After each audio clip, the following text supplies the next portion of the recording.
Good evening, I'm Brian Reagan, this is. Hi, Kelly. And we welcome you to our Twilight Talks, and tonight we're in 1 Peter chapter 1, verses 10 through 12. Tyler?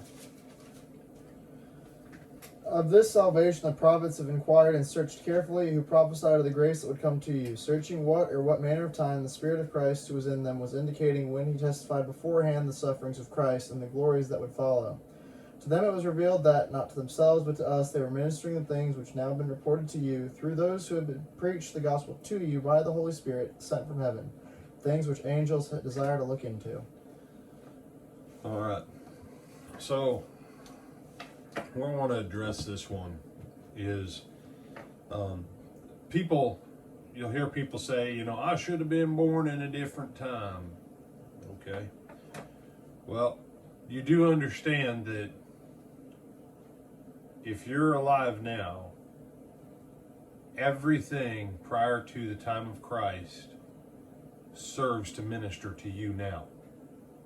Let that one sink in. All of world history prior to Jesus, all the prophets, all that stuff serves for your benefit now. You say, but history shows that blah, blah, blah, blah, blah. Yeah, because some people were just dinglings and they squandered it. It ain't God's fault. If every month I give Tyler $1 million,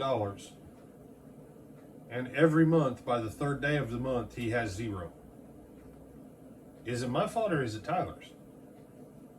Yeah. And so you need to understand, when you're reading stuff like this, God has given so much. And for the most part, we waste most of it. It's not that God's a bad God. We're just not very good with everything he gives us. And please don't use the word stewardship with me on this. This isn't stewardship. Oh, I know technically it is, but it's not the kind of stewardship that you need a 6-month class on how not to waste this stuff. It's just you need a little bit of common sense to go, God has blessed me abundantly. I should probably go on ahead and use it for his glory and my benefit and the benefit of others. That's all the harder it is. No, your benefit shouldn't be above the benefit of others. Yeah, it should. No, it shouldn't. Yeah, it should. Tyler? Ryan? You ever seen a emergency response vehicle on its way to an accident or an incident? Yes, sir. Have there been a few times where you weren't sure if they were going to make it there alive for how they were driving? At least a few, yes, sir. So let me ask you,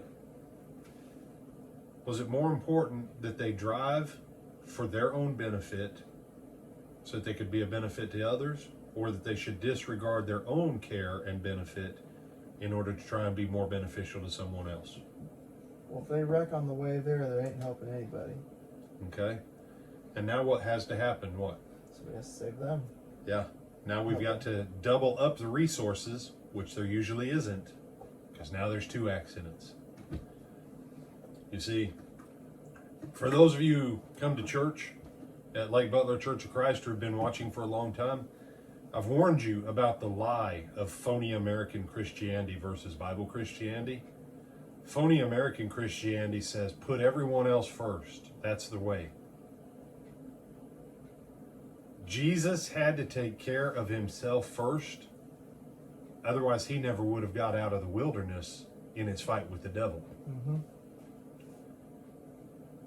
There were times where Jesus took time just for himself. There were times where he sent the apostles away for themselves and their benefit. And then he finished dealing with the people, and then he went away on his own. You're living in the best time possible. But if you get your priorities wrong and you don't exercise some sense, you're going to miss out on the riches that God's blessed us with. Anything else you want to add, my brother? No, sir. Invite them to. Like, comment, share, and subscribe. And Lord willing, we'll see you in the morning.